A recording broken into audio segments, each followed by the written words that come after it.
கிறிஸ்துவுக்குள் மிகவும் பிரியமான தேவனுடைய பிள்ளைகளே, இந்த காலை நேரத்திலே உங்களை சந்திப்பதிலே மிகுந்த மகிழ்ச்சி அடைகிறேன்.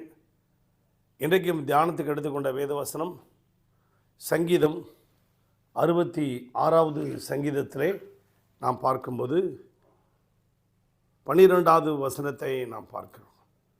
மனுஷரை எங்கள் தலையின் மேல் ஏறி போக பண்ணினீர், தீயையும் தண்ணீரையும் கடந்து வந்தோம், செழிப்பான இடத்துல எங்களை கொண்டு வந்து விட்டீர் என்று சங்கீதக்காரன் அங்கே சொல்கிறான்.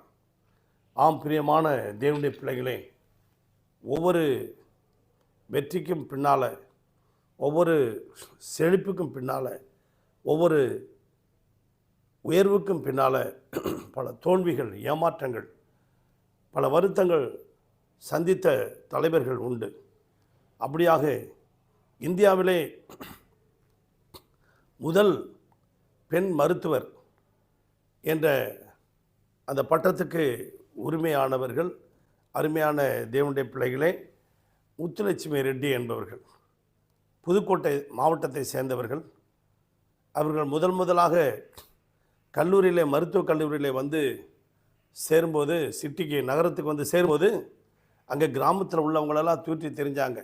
ஆமாம், உலகமே உருப்பிட்டு போச்சு, போ, பொம்பளை பிள்ளையெல்லாம் போய் படிக்க வச்சோம்னா அதான் உங்கள் குடும்பம் உருப்பிட்டது மாதிரி தான் அப்படின்னு வந்து படிக்க வச்சாங்க. வந்து காலேஜில் சேர்த்தாங்க. காலேஜில் சேர்த்தா இந்த ஒரே ஒரு பெண்மணி மட்டும்தான். சுற்றிலும் ஆம்பளை பசங்க ரெட்டை சடையை போட்டுக்கிட்டு உட்காந்துருக்கு. அதுக்கு ஒரே பயம் வேறு. இதை பார்த்த அந்த பாய்ஸுடைய பேரண்ட்ஸுங்க எல்லோரும் சேர்ந்து வந்து எல்லார்கிட்ட ரிப்போர்ட் பண்ணாங்க.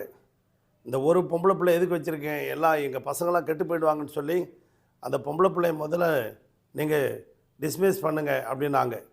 அப்போ ஐரோப்பிய டீன் வந்து பாடம் நடத்துகிறார். அப்போ சொல்கிறாரு, அதெல்லாம் முடியாது, உங்கள் பசங்களை வேணாலும் நீங்கள் அழைச்சிட்டு போடுங்க, அந்த ஒரு பெண்ணு வந்து படிக்கட்டும் அப்படின்ட்டாங்க. அப்புறம் பேரண்ட்ஸ் எல்லாம் கெஞ்சி கூத்தாடி நடுவில் ஒரு பெரிய சுவர், தடுப்பு சுவர் வச்சு அப்போ அந்த பெண் பிள்ளை பல நிந்தைகள், அவமானத்தை சகித்து கொண்டு முதல் பெண் டாக்டராக இந்தியாவில் அவர்கள் உயர்ந்த நிலைமைக்கு வந்தாங்க. அப்படியாக முதல் பெண் பாடகி கர்நாடகாவை சேர்ந்த எம்எஸ் சுப்புலட்சுமி அவங்க ஒரு பாடலை பாடினாங்க. அதுக்கு நிலைய வித்வான் அதை வாசிக்கிறவங்கெல்லாம், ஐயோ இந்த பொம்பளை பாடுற இதுக்கு நாங்கள் வரமாட்டோம், ஒரு பெண் பாடகி போய் பாடி நாங்கள் வந்து தாளம் பாடணும், நாங்கள் வாத்தியம் வாசிக்கணுமா அப்படின்னு வரமாட்டேன்ட்டாங்க. அவங்க அப்புறம் பிறகு நிந்தை அவமானத்தெல்லாம் சகித்து கொண்டு அவங்க இந்தியாவிலேயே முதல் பெண் பாடகி என்கின்ற ஒரு பட்டத்தை பெற்றார்கள். அப்படியாக முதல் பெண் ஆசிரியை அவங்க வந்து பேர் பார்த்திங்கன்னா சாவித்ரி பூலே என்கின்ற ஒரு சகோதரி. அப்படின்னா ஏன்னா அவங்க அனாதை, அந்த திக்கற்ற பிள்ளைகள், ஒடுக்கப்பட்டவர்களுக்கு அவங்க வகுப்பு நடத்துகிறாங்க. அவங்க போகும்போது பார்த்திங்கன்னா ஒரு ட்ரெஸ் எடுத்துகிட்டு போவாங்க ஸ்கூலுக்கு போகும்போது. ஏன்னா அந்த ஊரில் இருக்க ஜமீன்தார்கள் எல்லாம் பணக்காரவங்களாம் சேர்ந்து அவங்க மேலே சாணி அடிச்சிருவாங்க. அதனால் அந்த ஏழை எளியவர்கள், திக்கற்ற பிள்ளைகளுக்கு ஆனால் விடுதி வச்சு ஸ்கூல் வச்சு நடத்துறது அவங்களுக்கு பிடிக்காது. இப்படி பல நிந்தைகளையும் அவமானங்களையும் சகித்து பலவிதமான உயர்வுக்கு வந்தவர்கள் இவர்கள் எல்லாரும். அப்படியாக அன்பு தேவனுடைய பிள்ளைகளே, வேதாகமத்தில் யாக்கோபு என்கின்ற ஒரு தேவ மனுஷனை பார்க்கிறோம். அவன் சொல்லுகிறான், வெறும் கோலும் தனியுமாக இந்த யோர்தானை கடந்து போனேன், ஆனால் என்னுடைய மாமா வீட்டில் போயிட்டு பல நிந்தைகளை சகித்தேன், அவமானங்களை சகித்தேன். என் மாமா எனக்கு திருட்டு பட்டம் கட்டினார், என் மைத்துனன் வந்து எனக்கு திருட்டு பட்டம் கட்டினான், எங்கள் மாமா சம்பளத்தெல்லாம் மாற்றி போட்டார், பலவிதமான வெயிலிலும் பனியிலும் அவருக்காக வேலை செய்தேன்.